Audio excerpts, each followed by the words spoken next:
হুজুর আকরাম সাল্লাল্লাহু আলাইহি ওয়াসাল্লাম বলেন, ও আমার সাহাবীরা শুনো,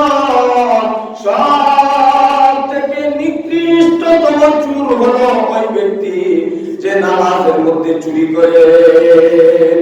সাহাবায়ে কেরাম বলেন, ইয়া রাসূলুল্লাহ, ইয়া হাবিবাল্লাহ,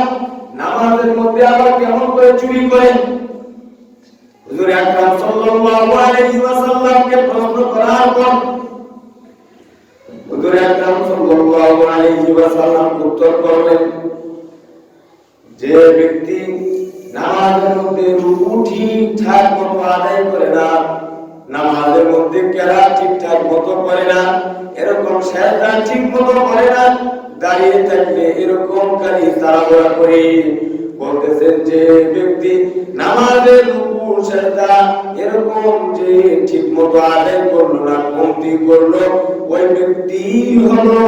সবচেয়ে নিকৃষ্টতম চোর, যে নামাজে ফাঁকি দেয়।